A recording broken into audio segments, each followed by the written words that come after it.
Hey guys, in this week's Casually Criterion episode, we are going to review The Gunfighter. But before we do that, we're going to talk about the premiere of House of the Dragon and the season finale of The Rehearsal. So, join us!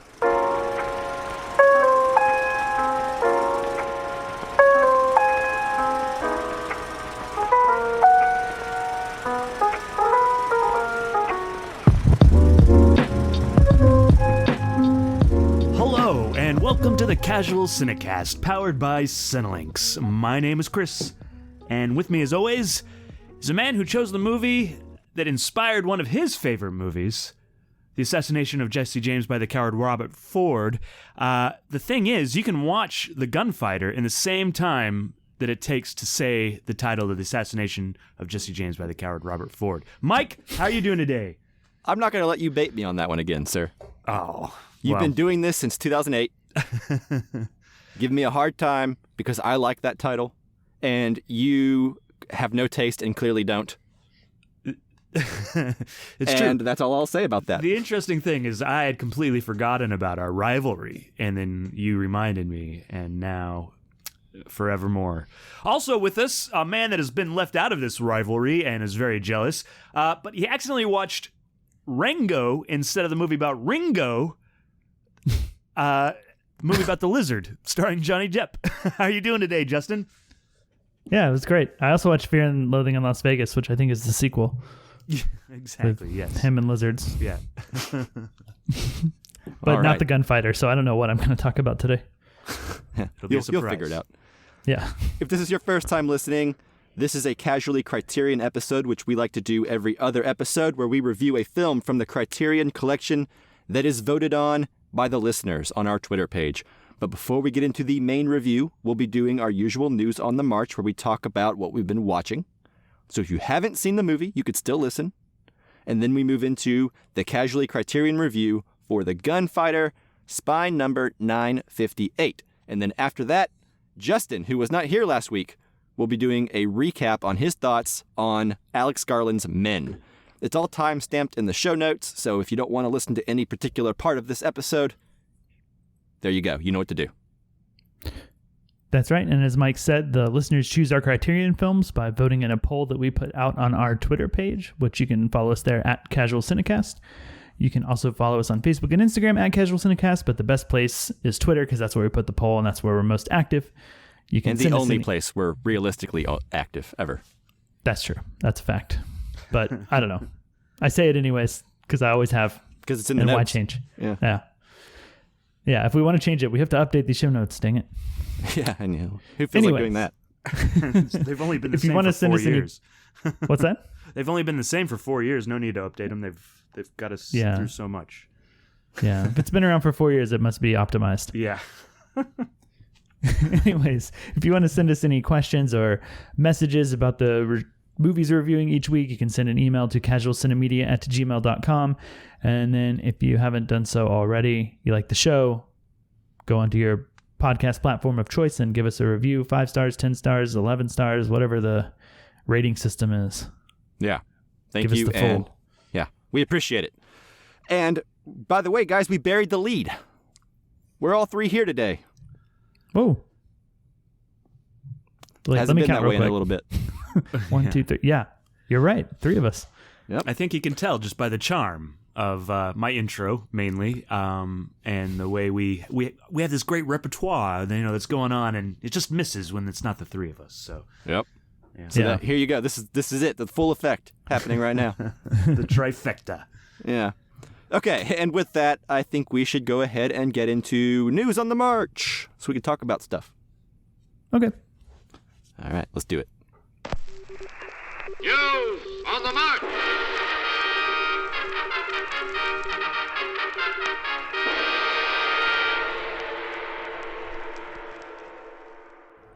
All right, we're here in News on the March, so I'm going to throw it over to Mike to talk about something that I think we've all seen, but Mike, you are quite possibly the most interested or the most knowledgeable about this subject, so go ahead. All right. So recently this week on Sunday night, the Game of Thrones prequel series, the first spinoff of the main show, has hit, and that is House of the Dragon. Lovingly being called Hot D everywhere on the internet, which is fun. Yeah, that's one reason I tossed it to you, because I can't remember the name anymore. It's just Hot D to me, and I didn't want to be, that willy-nilly on the show. Yeah, when you watch it, you're like, look at all these hot Ds. Yeah. Dragons, hot dragons. Yeah, that's what that obviously, duh. Yeah. Anyways. So I believe we all watched this show, and I think I'm going first because I'm probably the most outspoken fan of Game of Thrones and was probably the most excited for this one. Mm-hmm. And as someone who has their problems with the way the Game of Thrones ended, much like many people, I had reservations about maybe opening up to another Game of Thrones show. But I think what the inevitable pull of this show is, that seems to have caught a hold of a lot of people, is whether you liked Game of Thrones or you didn't, if you were keeping up with it week to week, there was nothing else like it in the history of the time I've been watching television. The way that show caught on to the cultural zeitgeist, everywhere around the world. And you knew Sunday nights at 8 p.m., Central Standard Time in our neck of the woods, but, Sunday nights or watching HBO, people were just all there at the same time with their friends and watch parties, and it was event television in a way that I had never seen it before. Mm-hmm. You know what I mean? Even shows like Lost that were huge, it just didn't compare to what Game of Thrones did to pop culture. It ruled the world for almost 10 years, Yeah. And for sure. That's just really infectious and fun. And as someone who likes deep lore in worlds, I like Star Wars for that reason. I like worlds with lots of just different things to explore, and like a tapestry of things you kind of have to wrap your head around to get the bigger picture. I'm a big fan of that kind of thing. And the world of Westeros and the A Song of Ice and Fire world that George R.R. Martin created, to me, that's really fun to be in and stay in. And it's a fantasy world that I've never really been able to buy into with stuff like Lord of the Rings or Harry Potter. I like those things well enough, but I could never really get into them the way that I wanted to, And Game of Thrones did that. But the question was always going to be, can House of the Dragon do that as well? Because it has to stand on its own, and it has to be interesting, and it has to try to recapture that magic while also being its own thing. And based on the first episode alone, it pretty much gave me everything I wanted. There are lots of threads being set up for the future that I have faith in, because this is based on a story that has kind of already been told. It's not like Game of Thrones where it's a book series that hasn't been finished yet. This is a story that is not as dense because it's written like a history book, but the entire story's there, the entire arc. So the writers don't have to go out on a limb and make it up on their own as they run out of material later. They just kind of have to fill in the dialogue and the logistics of how you get from point A to point B, Mm-hmm. And so far, I think it really delivered. The special effects look really great. This show started off with a massive budget. I think it's $20 million per episode. It's crazy. Which is crazy. That's almost what we get paid for this show. Yeah, 20 exactly. million an episode. That's why I wasn't on so many of them, because they couldn't afford You it. had to take some time away to... No, that's what we get paid. You had to take some time away to spend it. Oh, there you go. You just can't spend that much. Sorry, yeah, but I've derailed you. Anyways, no, that's it. But basically, I think the finale delivered. If you like Game of Thrones, I can't imagine what you wouldn't like about this, other than maybe there's no good guys so far. There's no Jon Snow or Arya Stark or Ned Stark or whatever. There's no that's my guy that's going to get me through all this darkness. It's all gray. Yeah, it's all gray, but to me, I don't care about that. That sounds good to me. But it was the best part of Game of Thrones, right? Yeah. I think once they ran out of books in Game of Thrones, I think a lot of the grayer characters started to become not gray anymore, and kind of ruined them in certain cases. Sure. Yeah. To your point about capturing the culture or whatever, Have you seen that video? I saw it on Twitter, but it's like an apartment building on the night that this episode released on the premiere night. And it's all the windows. You can see the lights all changing in unison from the TV from all the people watching it. That's really cool. And it's probably like 60% of the windows in this apartment building. Wow. They're all clearly watching it at the same time. That's awesome. Yeah. Why my app crashed. Well, apparently, like 10 million people watched this in the first 24 hours. Wow. Yeah, which is crazy. Which is the biggest premiere HBO's ever had. So, anyways, all that said, I think it's off to a good start if you like this kind of thing. I know, Justin, you never really got into Game of Thrones, and I think, Chris, you did. So what did you guys think? I guess, Justin, you kick it off first. Sure. Yeah. So I guess I'm bringing in the perspective. You mentioned that it should stand on its own, you know? Yeah. That's basically my perspective because I've only seen the first season of Game of Thrones, and based on that first season, I never wanted to continue. And I mean, I guess I say that because like it's not really to say that I didn't like it or that I thought it was bad or something like that, you know, something overly negative. It was just like it didn't hook me, and I gave it a full season. But as we've talked about on the show before with like other medieval things, it's just like that fantasy medieval like setting and worlds usually doesn't do it for me. Like, you know, it was difficult for me to get into like the Northmen, and then also like I've never been into Lord of the Rings for that reason. I'm with you on Lord of the Rings, but not for that reason. Yeah. I mean, I think that's my biggest barrier to that sort of thing. But then also like, despite how great it was the thing that kept me from just being like over the moon loving The Green Knight. You know, it's just that it was like not really my thing that I'm into, despite that movie being great like on all fronts from like an objective standpoint. But anyways, this show, God, what is the name of the show? It's not Hot D. I keep wanting to call it that. House of the Dragon. House of the Dragon. Yes. Okay. Hence the hot and then the D. Yeah. Well, I can't ever remember if it's dragons or dragon. Just one. Just one. Okay. Anyways, this was like essentially felt like when I watched the first season of Game of Thrones to me, like it felt on par. So like, I think so far it seems just as good and on the same level as Game of Thrones, which, you know, speaking for most people, that's pretty good. Yeah. 60% of an apartment complex, roughly. Right. Yeah, exactly. So I don't know, like it's difficult for me to say whether or not it stands on its own. There were some scenes where I definitely felt that they were referencing things that ended up being very important in Game of Thrones. Sure. Yeah. I mean, it's the same universe, so it's not like entirely standalone, but yeah, kind of only the one, isn't there? One scene. So far, who knows what's going to happen? Yeah, I guess it was really one that was. I very much felt the fact that like I think this scene would have more impact on me if I had reference for what they were referring to later, or knowing what happens with like certain items and certain things and whatever down the road. You're like, why does this dagger keep getting close-ups? I don't know. Yeah, exactly. So there was a bit of that, but otherwise I thought it stood pretty well on its own. Like I didn't feel lost or confused. Like to me, it was just kind of, it worked as its like own story, you know, and it works not knowing what's coming up or where it's going at all. So, yeah. I mean, the way that the initial thing is written that you guys are talking about is sort of like a prophecy dream that is like kind of referencing events in the later series. If you haven't seen that series, I guess if you're into this, it might inspire you to want to go watch that series, I guess.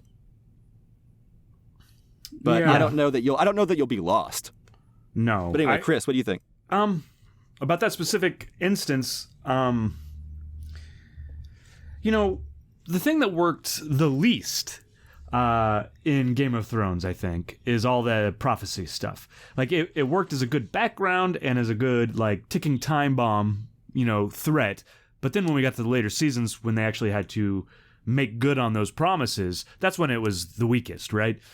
like when Game of Thrones, or I would imagine even this show, is going to be at its best is when it's just like all this politicking and infighting and courtroom drama type of thing, right? The prophecy stuff is cool and I enjoy it. It's just I don't know that they can deliver on it, and it's certainly not going to be, unless something crazy happens in this series. It's not going to be in this series, so I don't imagine we're going to get much of it. I think what it's doing is it's for people who are fans of the lore. It's fleshing out things that we thought we knew about the original Targaryen conquerors hundreds of years ago and frames them in a new light. I think that's all it's doing here. Yeah, I certainly it's just hope adding so. more depth to a family that you might otherwise not understand the redeeming qualities of. Yeah, well, certainly in Game of Thrones they weren't very likable. What I will say about the whole show as a whole, the first episode, I really liked it. You know, like it's like taking that first step. I know that I'm going to hate some of these characters. You know, I'm going to love some of the characters. I'm going to hate and then love and then probably hate love again. To hate? Yeah. You know, like there's so many twists and turns that a show or like that Game of Thrones had. I can only imagine that we're going to have the similar journey with these characters. And it's only like the littlest of first steps, right? And I thought that first step was really good. There's some really cool stuff in this episode. Especially there's a really great sequence, like cut parallel the jousting tournament scene and a birthing scene. I thought was really great, parallel together like that. So yeah, on this first step of this journey, you know, I look forward to, you know, the Joffreys or the Hounds or, you know, like even the Jaime Lannisters, you know, like and that journey that we go on emotionally with them and change our minds or. You know, I don't know. I'm just excited about what's to come next, you know? Yeah, I agree. And I think, you know, to what you were saying with like the gray characters and loving to hate them and et cetera, it seems like this show hits the ground running with characters that I'm kind of already invested in. Like I think Matt Smith's character is fascinating. Yeah. And Matt Smith's giving a really interesting performance in this. Yeah, he's a guy that I could go either way on right now, you know? Right. Like, well, he's a character that, like, you know, like minor events of the show spoiled. It's like there's an event where he's in a brothel and he may or may not have given a speech about something and said something, right? I think we are to believe that he probably gave the speech that he's being accused of. But the tone of it doesn't sound exactly like what the king is assuming was the tone. You know what I mean? Sure. That's the kind of thing that I really like about this, like the misunderstandings, the politicking. You know, like the hand of the king really hates the king's brother and is going to do anything they can to make them look worse, even though he's already a crazy guy. So it's easy to make him look worse. You know? Sure. I think the books are kind of like, I haven't read them, but from my understanding, they're like written from different points of view anyways. So like... You talk about the book that House of the Dragon's based on? Yeah. Yeah, so it's like a history book called Fire and Blood about history of the Targaryen family and their rule. Mm-hmm. And part 1 only exists now, but this story, the House of the Dragon is covering, is 4 chapters in that. And they're long chapters, and a lot happens in each one. But yeah, so it's written like an imperfect history, the way real history books are, you know? Yeah. So it's all like secondhand accounts and... Like this may be true, and then you get a conflicting account in the same... Right. Okay. Yeah. So I think that's interesting too. For there are certain events that this show is going to portray that like aren't clear in the books, and the show has to choose how to, you know, portray those as a certain way. So it's going to be interesting going forward to see how it goes. Yeah, I'm excited. Justin, what did you like overall? Are you going to keep watching this? Are you excited to keep watching it? I know fantasy's not your thing, but where do you kind of fall? Are you the 40% of that apartment complex, or are you going to continue watching it with the 60%? Well, I mean, I kind of felt the same as I did like throughout season 1, whereas like season 1, I kind of kept waiting for like the hook, you know? I kind of didn't have anything better to do when season 1 was out. Like I was on break from college, like winter break, So I literally just had all the free time in the world, So it was like, why not keep going and give it like this chance? And I kind of feel the same, I feel like, well, I mean, maybe this could hook me down the road. And I think I'm in a similar boat that if nothing more pressing is on and I'm really just needing to watch something different, like, my wife and I watch our shows, and then I have my shows that I watch by myself. And currently I'm watching through like Star Wars Clone Wars, but every now and then I need a break from that. And, there's been Better Call Saul and some other things recently. But if there's like a gap, I might watch or like catch up. But I don't know if I'll be there watching like every Sunday night. Sure. Well, you have to because of the podcast. So sorry. Yeah, that's true. We're springing it on you now. We're doing a weekly recap. Yeah. Oh my gosh. Okay. Well, then I must. Yeah. I mean that sort of motivation, whether that's the motivation of like, why not? I want something different, and that's something I've started. Or, hey, we're going to talk about it on the podcast, so you better watch it. That's like the kind of thing that I need to push me forward to watch it, if that makes sense. Yeah. And we'll see how season 1 progresses, but I think even people who would have bailed on Game of Thrones a couple years before the end, I think kept up because of the weekly discussion around it being so fun. Yeah, yeah. There was actually a time because when Game of Thrones first came out, right? Like in the first few seasons, it was just on HBO. There's no streaming services, right? So there were seasons that I couldn't watch. I had read the books, like the earlier books, so I kind of knew what was going on. But I'd listen to the podcast every week, even though I hadn't seen the TV show, because I didn't have access to HBO. So yes, I definitely like the talk around Game of Thrones. I think that's a lot of fun. Yeah. And I guess that's a good place to end it, right? Anyone have anything else? Or short talk on House of the Dragon. Okay. So now let's move into the finale of The Rehearsal that just aired recently on HBO. And so for this one, there will likely be spoilers for the rehearsal, the whole season and the end especially. So it'd be hard not to talk about it. Yeah, if you care about that, then skip ahead. If you don't care about that, then keep listening. Mm-hmm. All right, so I kicked us off last time, and I felt very long-winded on that. So let's go with Justin. I believe you're the most excited about The Rehearsal, right? If I had to guess between the three of us? Yeah, if I had to guess. I don't want to speak for anybody else now that it's all said and done. But yeah, I was very high on the show. Okay. Then I would like you to kick off first, because I have mixed feelings. Sure. So The Rehearsal, for anybody who hasn't watched it, it's a Nathan Fielder show. He was most famous for doing Nathan For You. A bit of a dry, awkward humor to his whole personality and his shows. And this is kind of more the same. The premise of the show is that he's taking situations that people are anxious or nervous about and allowing them to do a rehearsal that he is putting together and staging to the best of his ability. For example, like recreating buildings and hiring actors to, he makes scale models of like the house that like a interaction is supposed to happen in, so that you can rehearse it in the exact space and hire an actor to play the other person, that sort of thing.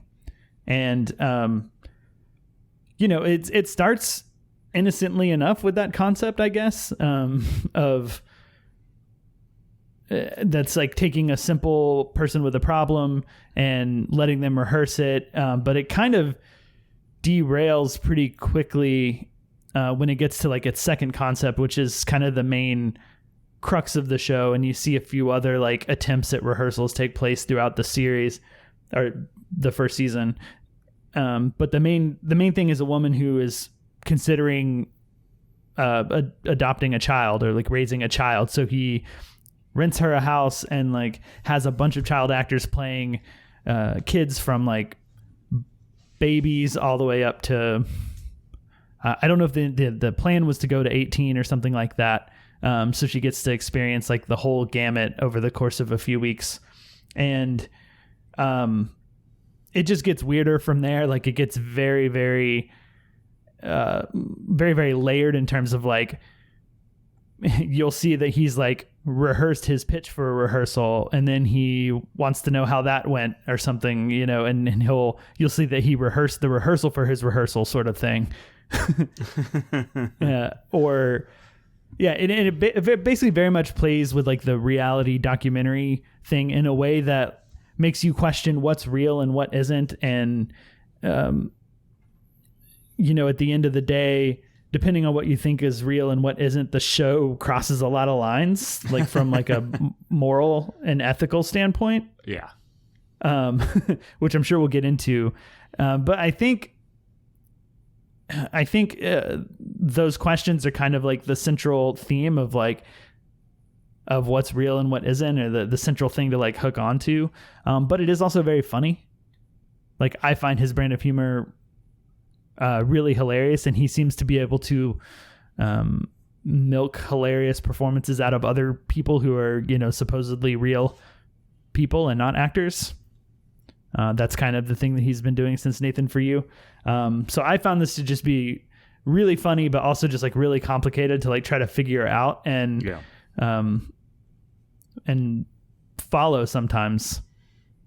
But I'll leave it there. I was a big fan. It's 6 episodes. It's real easy, real breezy. They're like a half hour long at that too. It's like a movie essentially.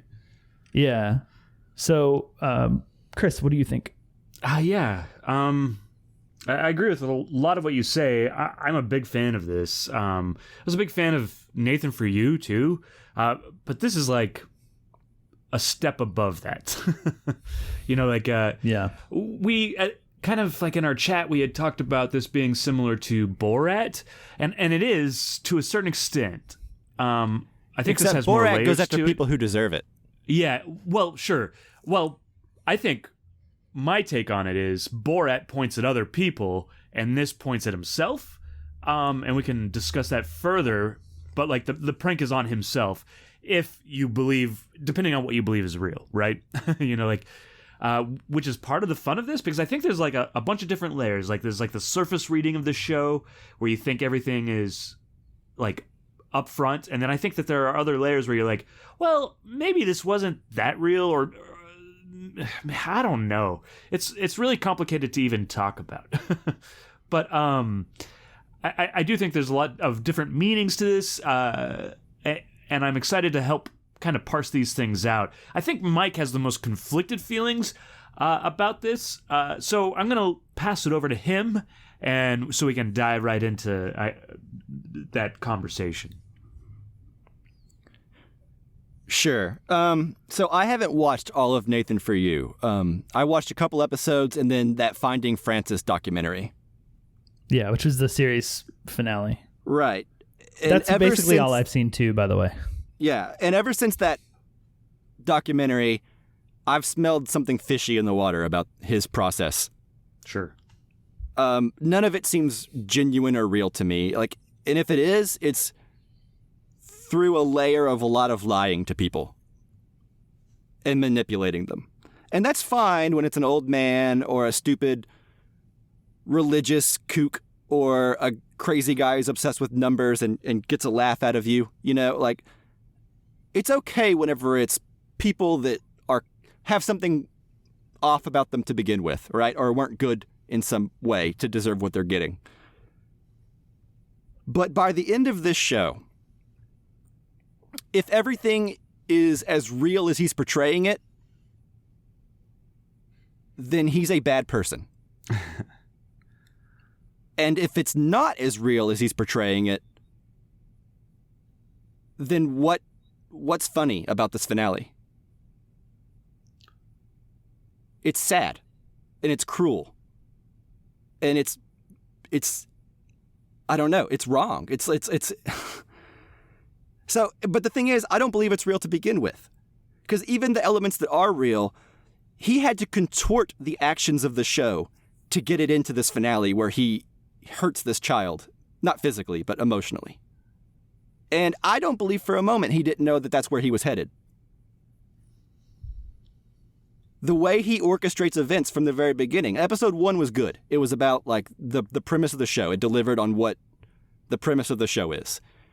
By episode 2, you have him inserting himself into this thing, which was probably always his plan, and then alienating other people so they can't get the rehearsal that they signed up for, making it about him, and then deciding somewhere along production to make it the ending about this child, and this child that's emotionally damaged and sad.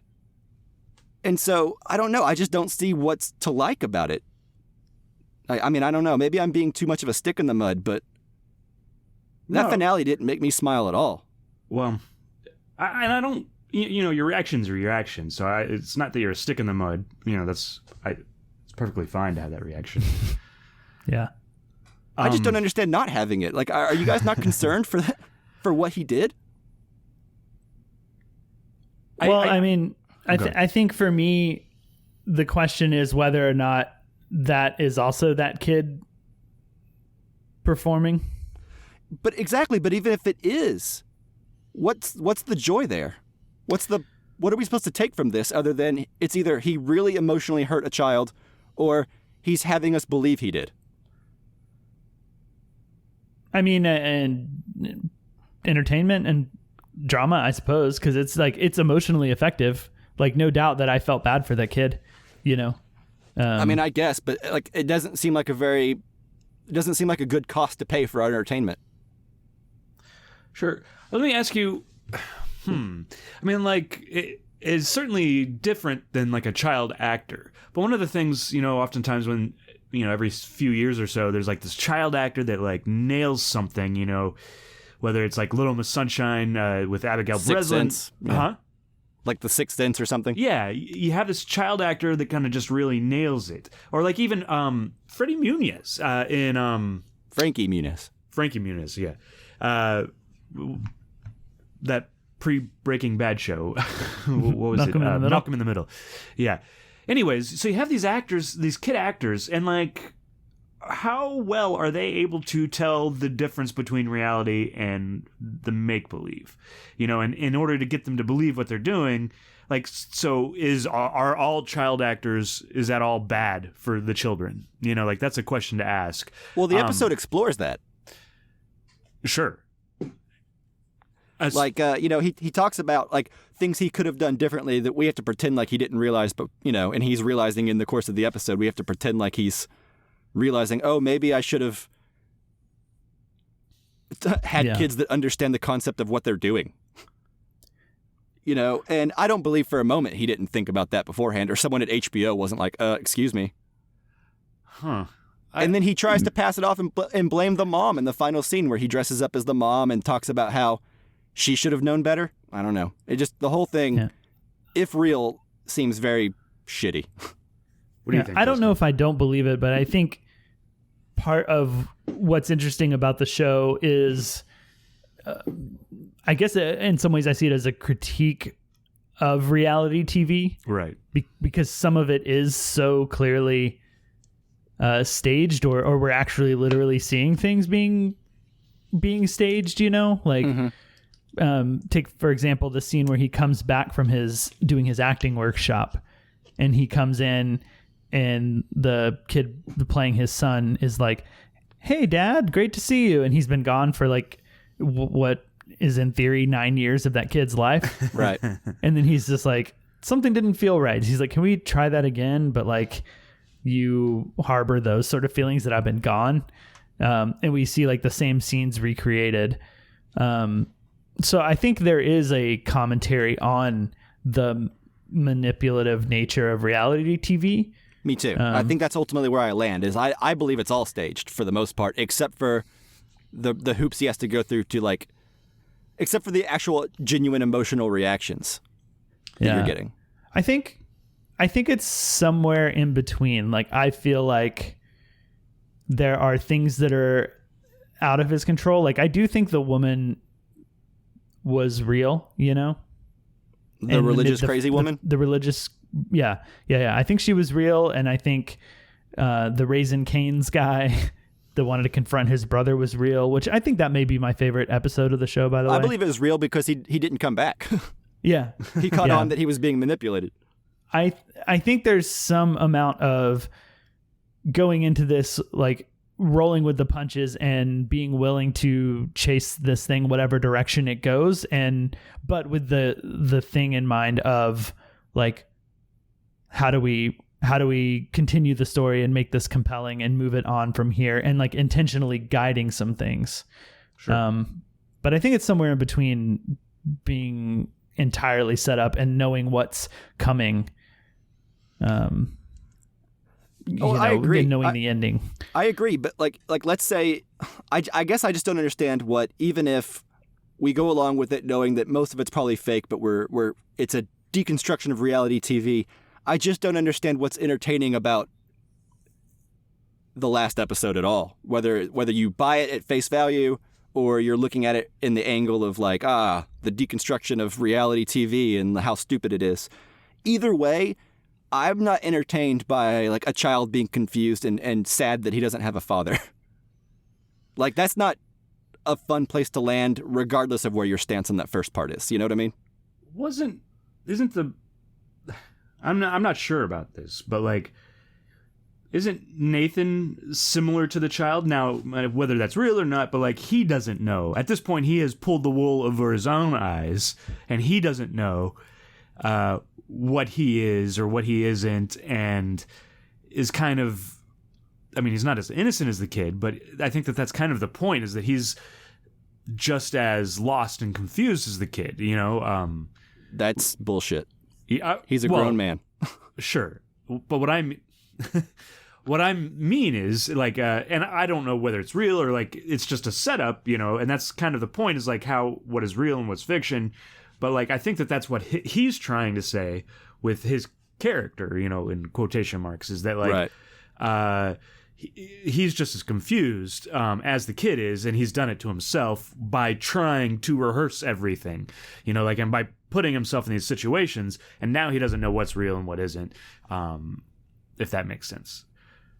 Yeah, if this were a narrative film about a guy making a reality series, that would be compelling. Well, that's one of the layers, you know, and that's why I find it compelling, is because like, I'm like, well, so what is this part of it? And then what is this next part of it? You know, part of it's the critique of reality TV, and then part of it's, you know, like a critique of him, you know, trying to manipulate everything into just the right spot for him to set everything up just right. Yeah. I also think that like, I'm not as, maybe this makes me a monster, but I wasn't as concerned about the kid. Like, it seemed like the kid called him daddy, and but like, it was more like he wanted somebody to hang out with, as opposed to, I didn't feel, I felt like that kid in a week to 2 weeks would be over whatever it was.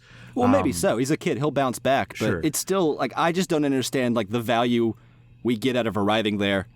Yeah. At all. Like, it's not funny. Yeah, it's whether or not that, like, putting that kid through it. Well, and you're right, it's not funny. That last episode's not funny, but what it is like that deconstruction and like wondering what is going on here, and that's what I found compelling to it. Like, it was no longer funny in the last episode, but it was like, and I think it's like, you know, a bit of like, where's the line, and the lines are all blurry and fuzzy between, you know, what was real reaction and what isn't. But I think a bit of the point is that those emotions are there kind of regardless, and the emotions come through, you know. Like, I think the emotions that you're feeling about the kid, Mike, is like perfectly valid, and probably the intention is to feel like, oh no, you know, this poor kid, like, how could he have been manipulated?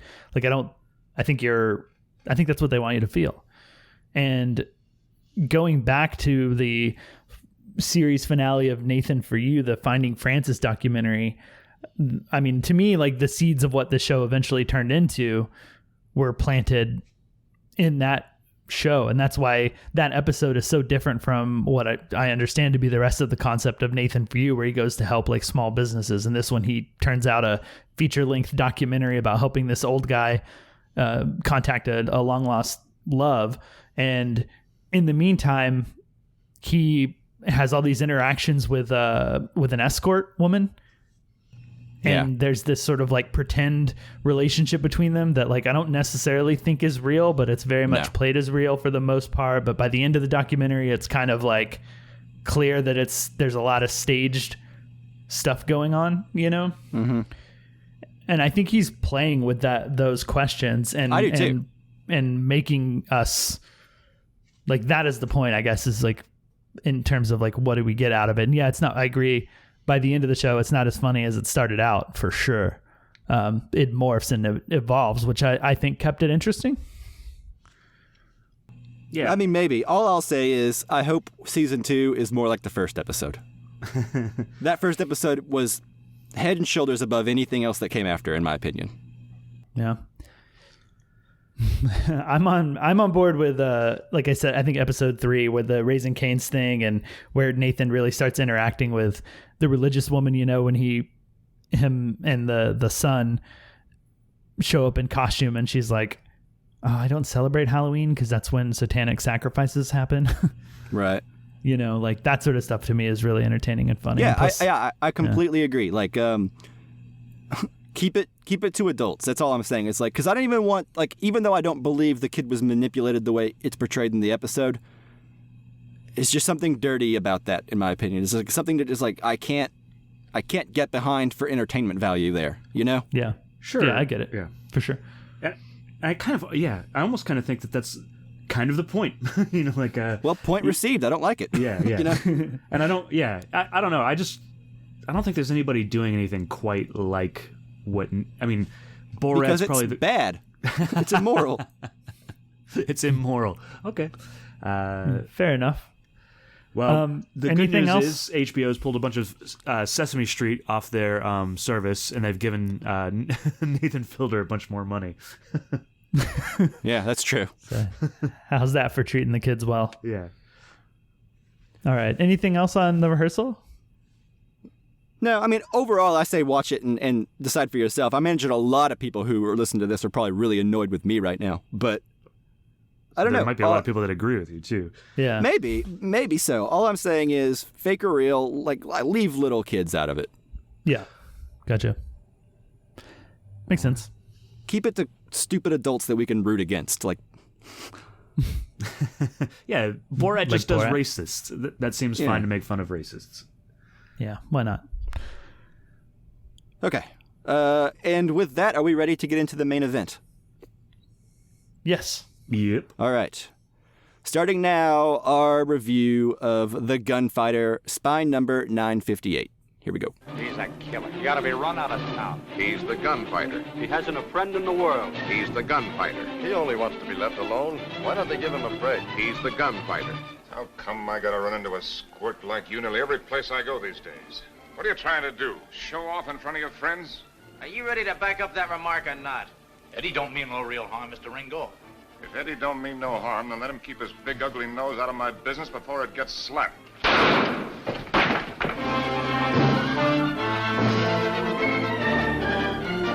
Fine life, ain't it? Just trying to stay alive. Not really living, not enjoying anything, not getting anywhere. Just trying to keep from getting killed. All right. So as always with our Criterion films, they are older films. Typically, they've been out for a while. So we do not do our usual spoiler-free section that we do on our newer films. So we're going to jump straight into talking about The Gunfighter. Could be spoilers from the word go. So this is your warning. If you have not seen The Gunfighter and you don't want any spoilers, pause the podcast now, go watch the movie, and then come back and finish listening. All right. The Gunfighter was directed by Henry King. It stars Gregory Peck, Helen Westcott, Millard Mitchell, and Carl Malden. The IMDb synopsis says, notorious gunfighter Jimmy Ringo rides into town to find his true love, who doesn't want to see him. He hasn't come looking for trouble, but trouble finds him around every corner. TMI, I think. A little too much. Yeah, probably. I think for such a simple movie. I think he hasn't come looking for trouble, but trouble finds him around every corner is pretty good. Yeah. Like, that would sell me, I think. I don't know. I like that. Yeah, probably it's so. also like the central theme of the movie, and so our central crux of the movie. Yeah, fair enough. Okay, so I chose this, so I guess that means I should go first, right? makes sense. Yeah. Okay, so this is a film that I saw a long time ago. It was a film I actually heard about before I got a chance to see it. I read about it somewhere on the internet or heard about it on some DVD commentary or special feature somewhere or some documentary about movies. I don't know. I can't say. It's been a long time. But I'd always heard of this movie. And one day I was at Movie Trading Company, I believe, maybe Walmart even. And I saw a 3-pack of Westerns and little skinny DVD spines that they used to have when they crammed a whole bunch of like cheaper movies into like one collection, you know? Mm-hmm. And I hadn't heard of the other. Well, actually, I had heard of them. There was one called like Rawhide, which is obviously predates the TV series that came out. And then another one I can't remember. And then the Gunfighter. And so I bought the 3-pack just for the Gunfighter. I watched it and I loved it. It's a very simple movie. Very straightforward. It's like 85 minutes long. And in my opinion, it's just like the perfect example of the 50s era Western. It's simple. It's a morality tale.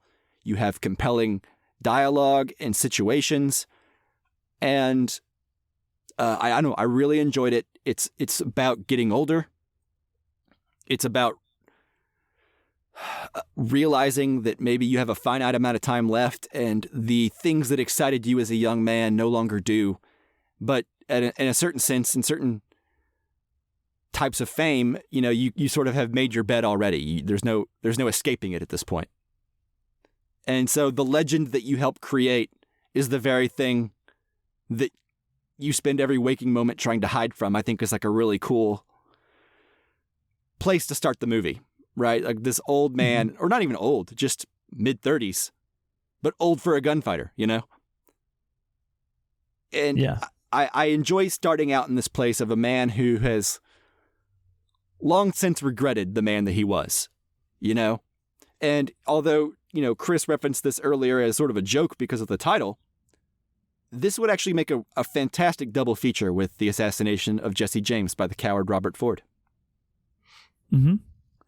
The very similar themes, this melancholy of being a famed gunslinger. And yeah, I don't know. I really enjoyed it. We'll get more into it in a minute, but the movie holds up. It's still one of the best Westerns that I've seen. I don't know if it's top 5 material, but man, it's close, depending on my mood, I guess. And the ending, it's so simple and obvious, but doesn't make it any less poignant. And yeah, I really enjoyed that. I like a good somber Western. Mm-hmm. So yeah, I will leave it there and toss it over to Chris. What do you think about the Gunfighter? Have you seen it before, etc.? Yeah, you know, I'd actually seen it. I think there was a Henry King like collection on Criterion channel, and so for whatever reason I was like, I'm gonna watch this movie, and I did, and I enjoyed it. But then I watched it again a week after watching Men, and I thought that they would pair, like you said, the assassination of Jesse James by the coward Robert Ford, but this would pair really well with Men too, you know, like because okay. I do think that there is some themes of like masculinity in here, and what does it actually get you for being, you know, the toughest guy in the room, you know? Right. You know, like it's funny. There's a moment where they cancel school because none of the boys went to school. They're all down there trying to see what the big gunfighter is doing. But all the girls actually went to school. So it's kind of this really interesting, I don't know, comparison to Men. And in that light, it's an interesting movie. I mean, it's an interesting movie on its own. I really like a lot of the things it has going for it. You know, High Noon. This was 2 years before High Noon, but you have that clock in the background, and we know, you know, in a couple of hours, those guys are coming, and we keep flashing back, and so this is a time-sensitive thing, and we got to get moving. You know, there's so much tension laid in the script throughout the movie. Sure. And there's not a lot of action in this movie. There's, you know, some in the beginning and some at the end. And really it's just sitting around, you know, trying to figure out what's going on in a bar. Talking about life and getting older. Yeah. So I do find it really interesting. There was a feature about the editing. I think the editing is really good in this, especially like there's that early gunfight where they just cut to him having pulled his gun and he still has his drink in his hand. He hasn't spilt it or anything. I don't know, a lot of cool stuff like that. I really enjoyed this movie. It's a lot of fun. And I'm actually 12 O'Clock High has also had Gregory Peck and Henry King, and I think I'm gonna check that out soon. Yeah, the airplane movie. Yeah, Justin, what'd you think? Yeah, so this is my second time to see the movie as well. I remember liking it a lot the first time. I didn't really remember much about it, so I was really happy to get the opportunity to revisit it because, like I said, I remember liking it a lot. To go to like the tension that you guys said like really quickly, the other thing that we have talked about before with like I think we talked about it in Notorious with like Hitchcock's thing of like suspense is when an audience knows there's a bomb under the table but none of the characters do. Yeah. I like that scene where we know the guys are coming to the town eventually, but they get the horses. Yeah. And Gregory Peck and nobody, in the town waiting on those guys, they don't know, right. But we as the audience they think know. they're still on foot. Yeah. Yeah. So he's always like, I got plenty of time. And that just like ratchets up that suspense because you're like, no, you don't, Gregory. Yeah, you fool. Come on. You should have shot them. I think that's a really genius move. One of the things that keeps this movie just like, to me, like flying along in terms of tension. And not to mention that the movie's so short. It's like an hour and 20 minutes. So to have like that sort of like fast-paced tension in such a short movie, like really makes it fly by, really makes it watchable. I don't think it's any sort of boring. What I think is really interesting about it, and you kind of mentioned this, Chris, is this was like 2 years before High Noon. And this still has that feel of like that sort of like old school Western, that sort of like almost cookie cutter Western, like I feel like if the part in Once Upon a Time in Hollywood where Leonardo DiCaprio shooting that episode with like Timothy Olyphant, that Western show, like if that were in black and white, it would look almost really similar to this movie because it just has that vibe from like everybody's wardrobe to the saloon to the lighting, the framing. Studio Western. Yeah. It just feels like that, like something like Shane.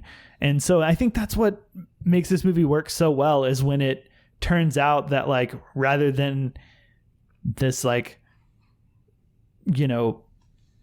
hardened like rad gunfighter guy that we're like behind and we think he's so cool and we can't wait to see him do the duel, like you start rooting for him not to do it because you realize like how much he hates his life and regrets like all of his decisions. And that feels antithetical to the vibe of the rest of the movie. Yeah. Well, no one else thinks he thinks that way. Yeah. Yeah. And I don't know, it also feels very claustrophobic in the bar with like all the people around. So like, and you can tell that like he doesn't really have many places to go, at least not nearby. Because it seems like everywhere he goes, he knows people know where he is and someone's going to like attract trouble. So I like that sort of like claustrophobic feeling of like what's pinning him in is the life that he's created, the life that he at one point longed for. Go ahead, Chris. I really like that they also figured out an external way for us to feel more pinned in that bar with the guy that's got the gun. So we're like, no, don't leave. Because so anyways, yeah. In the crowd, like people peering in on him. There's like, And granted, it's a bunch of kids, but like sure, you're like, get out of here, kids. You're gonna get shot. Yeah, it's like pressing in. But yeah, this just being sort of like a precursor to all the Westerns that I do love, like Westerns that I think are probably the ones in Mike's top 5 and probably the same ones that are in my top 5, like those sort of like grittier, Good, the Bad, and the Ugly, and the Wild Bunch, those like sort of Sam Peckinpah Westerns that are like really dark. The Westerns of Monty Hellman, like the shooting and Riding the Whirlwind, that are a bit bit more cynical, a bit less like something like Shane or even High Noon, which I think High Noon is a little bit cynical. I think it's pretty cynical, but I think this is a stronger movie than High Noon, dare I say. I agree. I'm not a huge fan of High Noon. Like, I like it and I respect it and I think it's pretty good, but it doesn't really rank up there. It's not a film I would list in, like, if someone were like, name me the greatest Westerns you've ever seen, because I'm getting into Westerns and I want to try stuff. Yeah. It'd be a while before High Noon came up for me. Yeah. High Noon is good. It's cynical towards the citizens of the town and the people, but I think whatever his name is, the actor in High Noon. Why am I blanking on his name? Gary Cooper. Yeah, Gary like Cooper. the Gary Cooper strong type. You know, that's why, like, the John Wayne type, right? Like, John Wayne loved High Noon, right? No, Or he hated High Noon. Yeah, he hated High Noon. That's why he made Rio Bravo. Yeah. Yeah. But, like, I still feel like Gary Cooper's like that sort of type still at the end of the day. Sure. And this one focuses more on that type being unhappy and cynical and that sort of thing. Interesting fact, real quick. Gary Cooper turned down the part in this movie, and then later Gregory Peck turns down the part in High Noon. So there we go. That's fun. Yeah. Full circle. Fun fact. Interesting. Yeah. Okay. So that's my thoughts. I really like this movie a lot. I agree it's up there in the greatest Westerns. Just it feels like a mood change, a shift in Westerns from the sort of stereotypical studio Western to something more thoughtful that comes later. A deconstruction of Westerns, but very early on in the Western. Yeah. And there's not much action, which I like too. Like it doesn't get by on that, like action scenes. Like there's maybe a grand total of like 45 seconds of action in this movie. I think there's like 2 shots fired throughout the whole movie.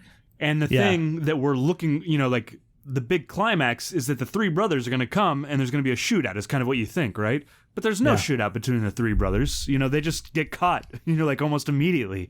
Yeah. And then, so it's like this very anticlimactic ending as far as that goes, Yeah, well, I mean, the movie kind of lives and dies on its tension, right? Like there are multiple threads of tension going on at one point during the movie. You've got the 3 brothers looking for revenge, and to your earlier point about the editing, the way it cross-cuts to just, it's a very simple shot of just the 3 brothers riding on horses towards the town, and they don't say anything.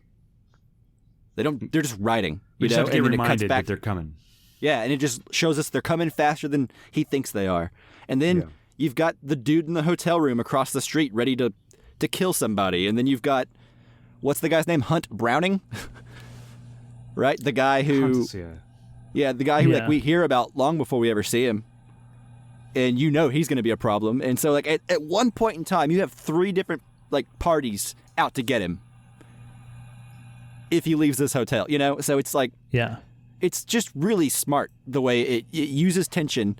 And then like you guys said, most of the time it doesn't even end in a shootout. It ends in Gregory Peck being like, "What are you doing pointing a gun at me, sir? I snuck up on you. Let's go to jail." Or, "What are you guys doing in the barn up there? Get down." Like, and then the one that actually does pay off, and it pays off in not the way you want it to, but then it ends up being better than what you wanted, Like, you don't want anything bad to happen to Gregory Peck because he's Gregory Peck and he's our leading man. But then the final speech that he gives, right? The end when he's like, no. I pulled first. Like, I want him to experience what he's trying so hard to achieve, Yeah. That older man perspective that Hunt Browning could never understand at this point in his life. What? Hunt Bromley. Bromley, excuse me, Browning. My bad. It's okay. It's close. I was watching it with the volume down pretty low. It was late. Yeah, I got you. Well, yeah, the thing about that ending too is, as we've mentioned, there's so much suspension tension in the movie, and it relies on it. And that spring is winding up as he's getting ready to leave, and we know the 3 guys have arrived, and they don't quite know it yet, and they're hiding, and we see that shot looking down on them leaving the building with the guns, and like that tension uncoils, however little or briefly, whenever we see that they're captured, right? That the deputy gets them, and you're like, oh, okay. And in that moment, when you've unwound and you're unwinding, that's when Hunt Bromley jumps out and he's just like, "Hey, Ringo," and then like shoots him, and it happens in like a split second at kind of that moment where you think, tension's released, okay, cool. And like then it happens, and so I think that's really genius too. Yeah, it didn't really have a chance to like build that character back up as I guess like a credible threat in that moment, because you think you're still in the middle of resolving that other issue. Didn't we last see him in the haircut chair too? Yeah, maybe he goes and sits back down. I think maybe, like, I don't remember exactly when the last time we saw him was, but I think it is interesting that the sheriff mentions the kid that they're worried about being Hunt and tells the deputy to start looking for him, to get him to come talk, you know? And it's not until a while later we see him for the first time. Yeah, he's like, we kind of forget about that thread. Yeah. And then the first time we see him is in the barber chair, and before anyone even says his name, we, the audience, are like, "Oh, that's that kid." Yeah. Yeah. We've already basically seen Hunt in the previous town. Right. We know how it's going to go down. Yeah. I do think, so the sheriff rides Hunt out of town, and then we get another shot of him like eating an apple and eavesdropping on the goings-on of the town. So we know he's back in town. Okay. Oh, yeah, whenever the sheriff's walking by those two dudes having that really lazy fight on the ground. Which is another great example. Like, the men are just like fighting each other for no reason. It's just this masculinity is, they're so dumb. Yeah, I love when the sheriff walks up and there's literally two dudes staring at two dudes on the ground in this really low energy fight. And like no one's saying anything or breaking it up. They're just sort of standing there. They're like, get him. Yeah. It was, and then he just dumps the bottle, and it's like an afterthought. He's like, well, I guess I should dump this bucket of water on him. Yeah, it's like on his way out of that scene. He's like, oh yeah, by the way. Yeah, I also like, and I'm assuming this is kind of an intentional thing on the part of the movie, in that sort of deconstruction of the Western spirit, but the fact that we understand Gregory Peck's point of view, especially in the scene with Hunt Bromley in the bar when he's trying to get a rise out of him. Yeah. But even the first one with the kid kind of starting to talk crap to him at the bar. What's he call him? Like 20 times, like frazzle pants? bottoms. Frazzle bottom? Yeah. Yeah. Like it seems so stupid. Like, it's not cool and it's not tough and it's just super lame. Yeah. And I don't know if that's kind of pointed at, that sort of scene in a Western movie where, like, for no reason, someone just comes up and starts tough talking like the guy and like kind of gets him. But in this movie, it just seems so lame. Sure. Yeah. And I find it really funny most of the time. My understanding, that aspect of it comes from, like, Andre de Toth. He did some other movies, like a Crime Wave, I think. But I think, oh man, I'm going to get this wrong. Forget about but he helped write this, from my understanding. I'm probably wrong about that. We'll look it up here in a second. But it was all based on experiences of going out with actors and these other guys, like, wanting to look cool in front of their girlfriends, going up to the actors that were like tough guys on screen and like trying to, peacock themselves up in front of their girlfriends. So this is kind of based on what it was like to go out with actors at the time. Yeah. It's embarrassing to watch, for sure. Yeah, like, much like that situation, I think, would be. Yeah. Yeah. And I like how Gregory Peck has no time for it, but then, like, he can't just diffuse the situation. He has to get a little bit of like a get out of here, squirt. Or, or like. Yeah. He's like, I'll buy you a drink. And then it's gone too far, yeah. Oh, let me ask you. Well, at that point, he's already made an ass out of himself. He can't turn back and sit back down with his friends. He's already made the decision that he's going to go up there and, try to prove that he's a bigger man. Yeah, one of them, something's going to happen one way or the other. Let me ask you guys, the first time I watched it, I didn't necessarily think a lot about this, but what is Gregory Peck's backstory? Is he, one of those kids? Is he a Hunt? Was he a Hunt? Well, apparently he used to ride in a gang. Yeah. Well, and the sheriff, who also rode in that gang, like, felt like he may have killed a little girl at some time. Someone in that gang killed a little girl in a big he says he doesn't know. shootout. It might as well have been him because he was there. But I mean, like, how bad was Gregory Peck's character Ringo before this moment? And is he redeemable? Does he deserve a redemption? It almost feels like, and not exactly like one for one, and depending on the movie or the book, but like kind of like a Clockwork Orange. Like there's a certain understanding that like when you're young and you're angry, you're almost a completely different person than like when you grow up and you mature and you don't have that young, sure, he's piss and vinegar about you anymore. Sure. Mm-hmm. But to answer your question, I think he was probably a pretty bad dude. But that said, I don't like. He seemed to still have a code. Like he was talking about how he never murdered anybody. It was always self-defense, but it was a lot of egging him on, right? Yeah. Like he these says kids. It was always either me or him. Right. Like one of us was going to die, and I just happened to get lucky that I right. didn't. So I imagine it's a lot like we saw at the beginning of the movie, where he shoots, and then he's like, "Everyone saw it, right?" Sure, but if he was in a gang, and they were doing shitty stuff. But they said the gang got broken up, so who knows? Sure, like what kind? I'm sure they robbed banks and stuff like that. But sure, was he the Wild Bunch? I doubt it. I don't know. Yeah, well, I don't think that anyone,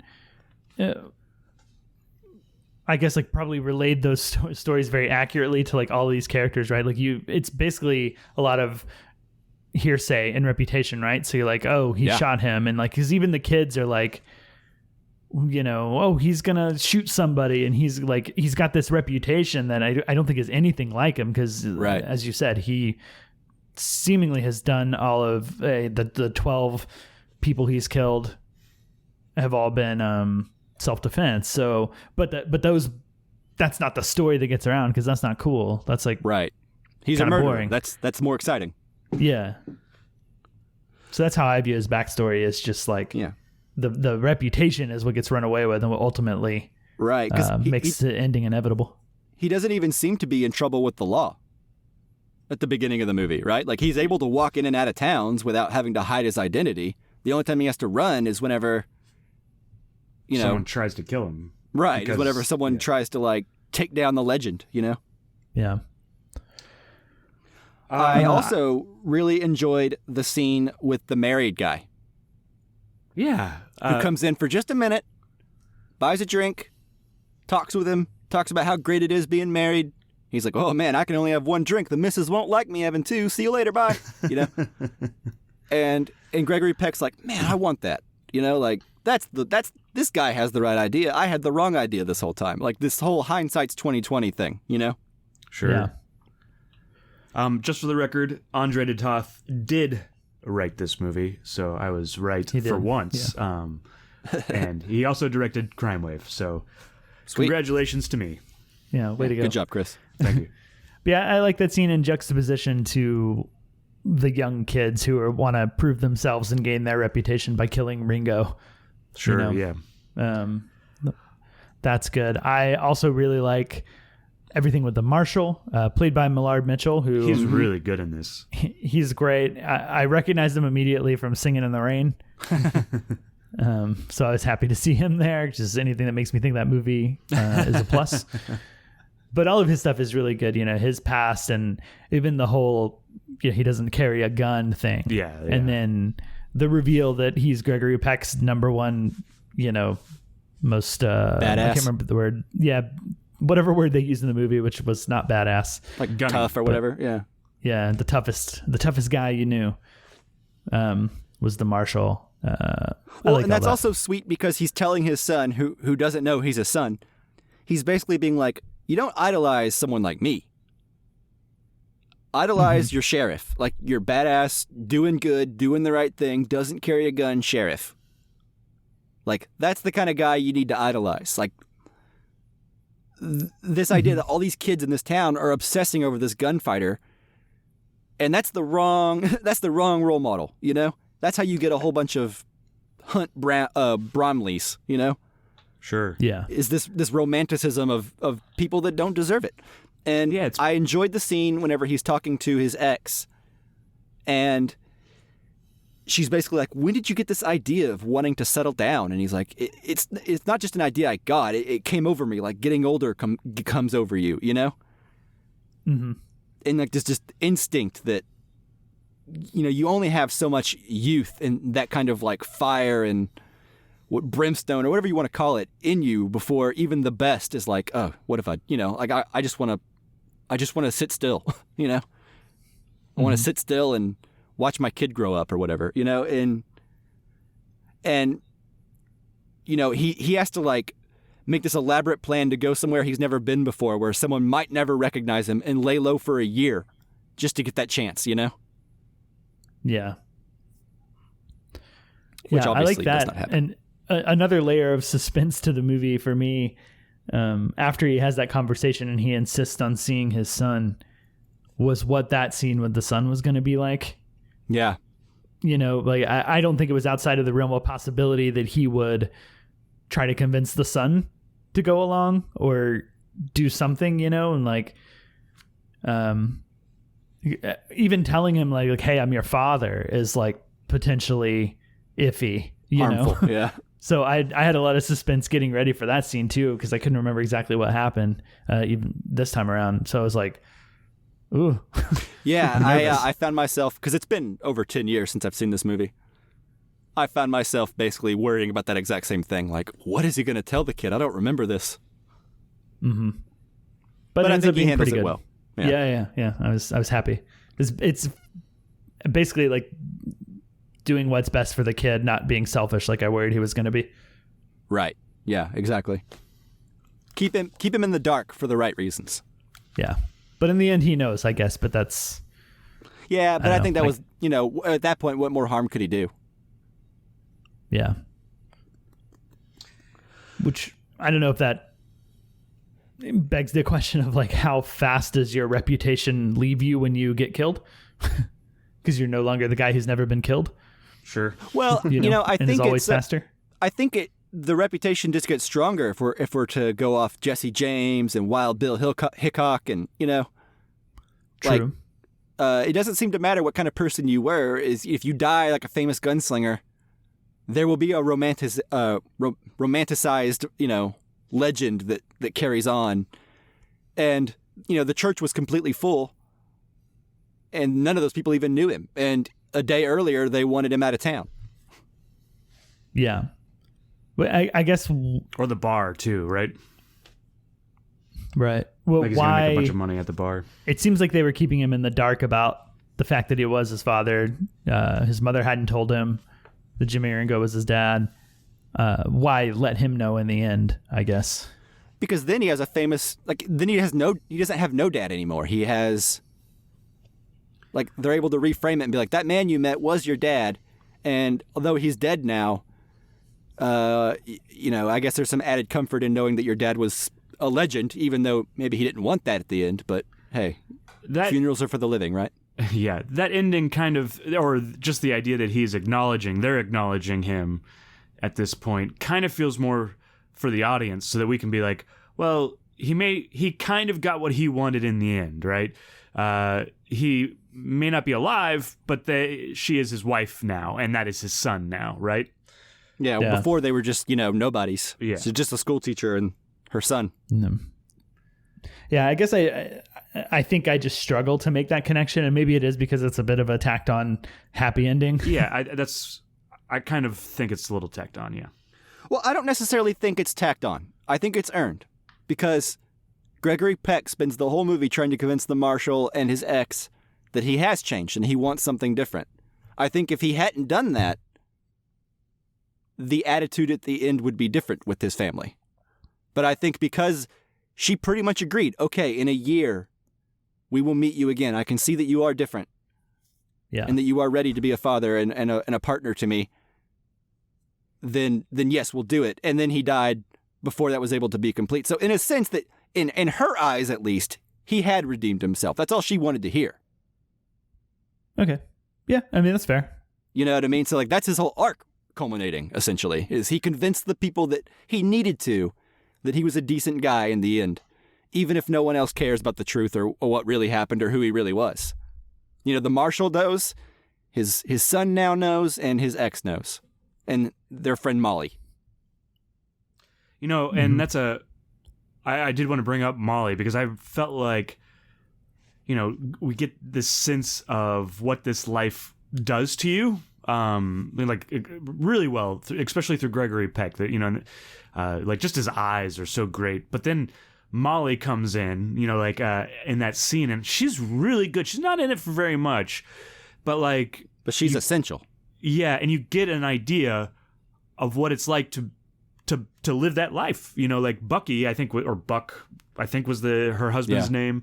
And that he died, and they lived. From everything I'm getting, is they lived rough, and then he died and left her with nothing. And it wasn't a great life for her. Even. Well, not only that, he got out of the life and was living clean for a while, and still ended up getting shot. Yeah, because it followed him around. Yeah, right. So it's like there's a certain sense of like Gregory Peck will never escape this. Yeah, yeah. So I did think she was tired. She looked, she wasn't ugly or anything, but she just looked tired and weary of what life had given her. Sure. So. Yeah. Makes sense. Yeah. Any other thoughts on the Gunfighter, guys? I don't think so. Not for me. Watch it in a double feature with men. Yeah. That's Chris's take. Yeah. Sure. I still stand by Might a be a better double one. feature with the assassination of Jesse James by the coward Robert Ford would be better. When you were saying that, I finished the movie, so I've seen it 3 times now. Yeah. That's probably then the you best should know one. that my double feature is better than yours. The double feature of this and Singing in the Rain, Singing in the Rain. Millard Mitchell double feature. There you go. Okay, I think that concludes our review for the Gunfighter. It sounds like we all recommend it. Sure. Yeah.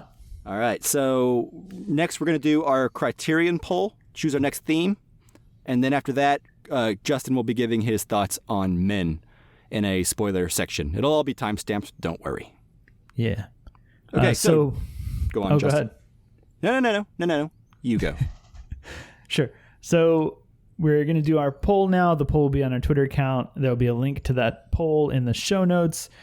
So what we do is we choose a theme, and then each of us will choose a film from that theme, and that'll be the choices on the poll. So, Chris, tell us what the theme is since you chose it. Yeah, we did Westerns this week, and I figured, what's a thing we haven't done in a while? Another genre, noir. So basically a Western in the city. So, yeah, we picked noir. Or I picked noir. Yeah. True. And so you want to go first and make your selection since it's your theme? Well, do I want to, or do I have a choice? I can go first. Both can be true. Yeah. Yeah. All right, so I'm going to pick High and Low by Akira Kurosawa. We haven't done that, have we? No. At least I don't think so. I think I saw it at Alamo, and I think I may have talked about it a little bit on the episode, but that was like 4 years ago anyways. So I think we're good for doing it, unless we can switch to something else if you want to. No. No, I don't think so. Let me see here. Yeah. I'm trying to double check as quick as I can. I am also. No, it looks like we talked about it on the Parasite episode, so no proper review. Yeah. You're good. Whew. All right. It's hard because I've seen that movie twice, and I can't remember if one of them was for the show or not. Sure. Okay. Cool. All right, Justin, what did you pick? All right. So I'm picking, well, you've picked an Asian film, and I was also leaning towards an Asian film, so I'm going to pivot. And just go with your heart, man. No. I'm going to pivot. My heart says to pivot. Oh. So I'm going to go with a French film from Jules Dassin, and that is Rififi. Nice. Nice. Noir heist movie. Nice. Yeah. 2 movies I've seen before. This is exciting. I need to choose something I haven't seen now. Same. Yeah. If you could choose something I haven't seen, Good too. luck. I'm less concerned with that. Just kidding. But I don't know what you haven't seen, so that'll be hard. Okay, so I'm going to choose a film that I actually bought a long time ago in a box set with other films on DVD, but never actually got around to watching that I remember. Okay. And that is John Huston's The Asphalt Jungle. Oh, nice. Oh, yeah. Yeah, I thought about Blast of Silence, but we'd seen that. I thought about The Bad Sleep Well, but I've seen that. Blowout, Blue Velvet, Breathless. Yeah, Well, I thought about Tokyo Drifter was one of seen my that. choices. Le Cercle Rouge, seen that. Diabolique. So a lot of the things on the noir list here I'd seen, and a lot of them I still haven't, but the Asphalt Jungle's been like the thorn in my side that I've wanted to see the longest. It's good. I like it. Yeah, great name. It is a great name. Okay, so again, to recap, that is Akira Kurosawa's High and Low. And then, Justin, what'd you have again? Rafifi. And then I have John Huston's The Asphalt Jungle. So Yeah. by the time you're listening to this, the poll should be up or it'll be long expired, whatever. But It'll be up. yeah, but if you're listening to this after it's released, go vote. Yeah. All right. Okay, are we ready for Justin to just get into it on Men? Yeah, I think so. Okay, Justin, so did you listen to our last episode and did you watch the movie and what are your thoughts? Yes and yes. My thoughts are that I actually really like this movie a lot. Which I didn't expect, and it sounds like you guys didn't expect either. Neither did our Twitter poll. Yeah. Everyone thought I would dislike it, which is fair enough based on my history with Alex Garland. I can't remember exactly how much I've talked about it on the show other than my strong dislike of Annihilation, which you guys talked about on the last episode. I really didn't like that one, but I can't remember if we talked about Devs too in depth on the show, which I was a little lukewarm on. I can't remember. I finally got around to watching Ex Machina, which was a thorn in my side for a long time. But at some point while we've been doing the show, I finally got around to watching it. And I can't remember if I talked about it on the show, but I was a little meh on that one too. We should rewatch it because it's not meh. Yeah, Yeah. it's the best of all these movies.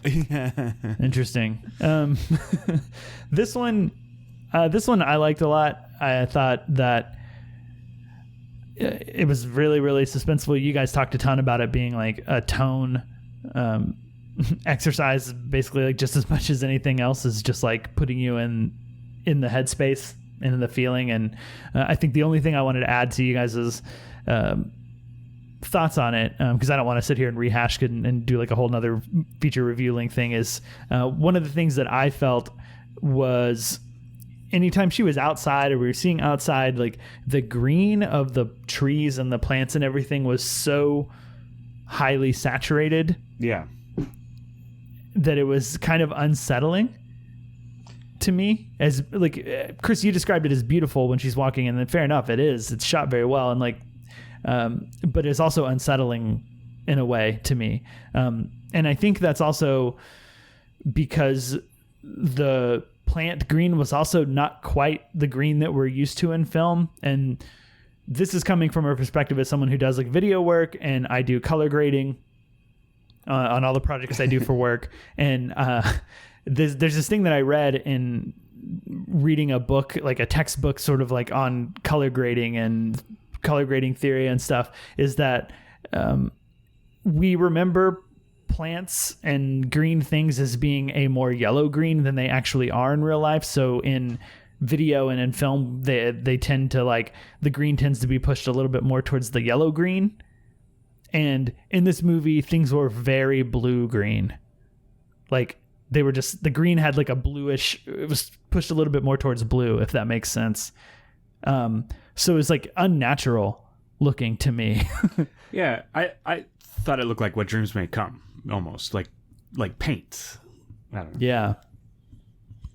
So anyways, I think that was just another like layer that I don't think you guys mentioned that stuck out to me about the unsettling nature of the movie. But otherwise, I think you guys were all like spot on with like how much religion plays into it, which, you know, that's an interesting subject to me, is like religion and how that affects like the world, and particularly how religion and Christianity tends to be a little disparaging and belittling of the entire female gender. What? Yeah, we Yeah. talked about that in our episode as well. You did. So, I'm very much on board with that and find that interesting. The reading that you had, Mike, at the end was what I thought, with like the whole crazy pregnancy rebirth sort of like thing where the nature monster keeps giving birth to more versions of the guy until it eventually ends up being her husband. Very much that like generational, we keep teaching our men the same thing via, in my opinion, Christianity, because I do think this movie is very Christianity focused as like and the critical brunt of. yeah. Like that's like the brunt of the criticism. Yeah. Is Christianity, because like I kind of thought men as a whole were going to be the main like target of this movie. And in some ways they are, but I think it's very much a little bit more pointed towards like Christian men or the Christian institution. Yeah. Religious Or the institution. influence that Christianity has on views of women and putting males like above them. Right. Well, it's like when the very like source of your religion, like the religious texts that you follow and that you claim to like model your sense of morality around, don't seem to value women in the text itself, then how could men ever really, if they subscribe to that religion? Like, no matter how many generations later, if you call yourself a part of that church, you have to be condoning to a certain degree looking down on an entire gender as less than, Yeah. So, and I think that's what I like about this movie so much more than some of his other stuff is kind of, we've kind of stripped away the sort of like high concept sci-fi ness of it and boiled down to like the themes. And I feel like while I could see criticism of this movie being that like it's a little on the nose sometimes, Sure. And I think that's kind of what I was surprised by, I guess maybe a little refreshing after Annihilation, whereas I felt like the end of Annihilation went off the rails. And I think this is kind of one of the reasons you guys gave for why I wouldn't like this movie is because I disliked the end of Annihilation so much, like the last like 15-20 minutes. And this goes off the rails and into a similar like what the hell's going on kind of way. But I think this one to me like fits perfectly together, and it's pretty clear what the intention and state is, and I didn't have much trouble wrapping my brain around it, for better or worse. Yeah, that makes sense. I think that's ultimately why, like, I still like the movie as well, but I think that's ultimately why I like Annihilation more than this one, although it's not much more. But I kind of like that movie makes you do a little bit more work to try and meet to its level. This one I felt like, I mean, I'm sure I'm not getting everything from it.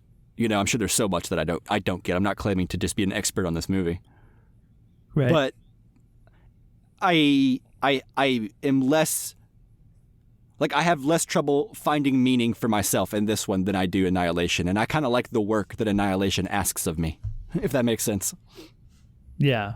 And I think that's probably fair. I think it just so happens that it's a theme that speaks to me, so even though everything kind of points to that theme, it's something that I'm on board with and interested by. So that's why I think I like it a little bit more.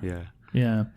And then the other thing that I want to add on to your thoughts, I guess, was we kind of discussed this in our group chat, but you guys had asked the question of like the two-sided statue that's in the church, where it's got one side, it's kind of like what looks like a male figure screaming, and the other side is like a female spreading herself. Yeah. Sexually. With like an evil face. Yeah. And I think it's just very much like the two sides of, I think, how women are tended to be viewed in the Bible or spoken about in the Bible. The Christian Bible. I don't know if that needs to be clarified. But basically that like the men either have like this sort of like angry view towards women, or like they're there for sex and childbearing, Right. If they're not there for sex and childbearing, they're mad at him. Yeah. And it's like, well, you can be mad at him or you can need him for sex, in which case I guess you can either get that through anger and being a horrible person, or you could then be nice to them. But what they can't do is divorce you. Yeah. Yeah. And I think that's the pollination of the movie too, like all the like floating like dandelion like pollen and stuff. That was I a think good there's I think there's something going on there with spreading that seed. and which creates an interesting layer with the ending with the woman showing up and discovering that she's pregnant. I think you guys had a pretty I don't want to say optimistic, I guess, but like it kind of felt like an uplifting ending or something of like, hey, 2 women and a pregnant person. Now this person cannot be raised by men, sort of thing. Yeah, they're in the Garden of Eden. Yeah, that was Chris's read. Yeah, which I didn't take that away, but as soon as you said it, that makes total sense. Makes total sense, but like there was something ominous about the pollen throughout the entire movie, and like seed that whenever she was pregnant in the end made me have a little bit more of a question mark reaction. Sure. Yeah, that makes sense. And when you said that, because I asked that on the podcast, and then you said, yeah, it's just the guy spreading his seed around or whatever. And I was like, damn it, that was so obvious. Yeah. Well, it could also be Christianity spreading as well, like colonization, Yeah. Absolutely true. And, there's literally the scene, not to try to be too graphic, but the scene where he literally blows the pollen seed all over her. Yeah. Which I thought was an interesting sort of metaphorical thing. That's interesting. But anyways, I liked it a lot. It might be my favorite Alex Garland written and directed. Maybe I do need to revisit Annihilation. Or Ex Annihilation Machina. is much more simple. Yeah. At least in my recollection of it, versus like something like Annihilation or Men or even Devs. Yeah. Men is very much like, I don't know, somewhere between like a Charlie Kaufman movie and like The Shining or something. Sure. It's like Ari Aster meets I forgot the other guy's name. Ari Aster. Oh, never mind. Go ahead. All right. Judd Apatow. Yeah, Judd Apatow. No, Ari Aster meets Charlie Kaufman. Yeah, that makes sense too. Yeah. Well, cool. I guess I can leave it there unless you guys had any other questions for me. No, I don't think so. Chris, do you have any? No. The only question I have is, what are we going to be watching next week? That's a good Who question. Who knows? I know 3,000 years under the sea. Under the Sea? 3,000 years of longing comes out this week. I don't know if that's to be available to everyone, but I imagine that's on the docket if it is. Yeah, if it's I'd close like to watch us, that. we should all go see that, yeah. Yeah. Okay. Well, that's it. If we can all see it. If not, we'll pivot to something else, right? Sure. Yeah, it looks like it's playing where I'm at, so I'm good to go. That means it's Well, I playing know in it's- Fort Worth, I'm if it's- sure. Yeah, if it's playing where you're at, it's playing where I'm at. Yeah. Yeah. That's for certain. Cool. All right. So if that does it for this episode, thank you, listeners, so much for listening. I know this is kind of a long one. We had a lot to catch up on, too. And then, of course, as always, thank you, Jake Wagner-Russell, for doing our intro and outro music. If you want to hear more of his music, you can do so at soundcloud.com/popscotch. All right, as we said, our next episode will probably be 3,000 Years of Longing, so stay tuned. After that, we should be doing our casualty criterion over whatever wins the poll that we just talked about earlier. Yeah. Guys, before we go, I'm glad to be back with you guys. It's a lot of fun, so Yeah, welcome back, Chris. thanks. Glad to have you. Yeah. Yeah, you're all right. All right, on that note, we'll see you guys later. Bye. Bye.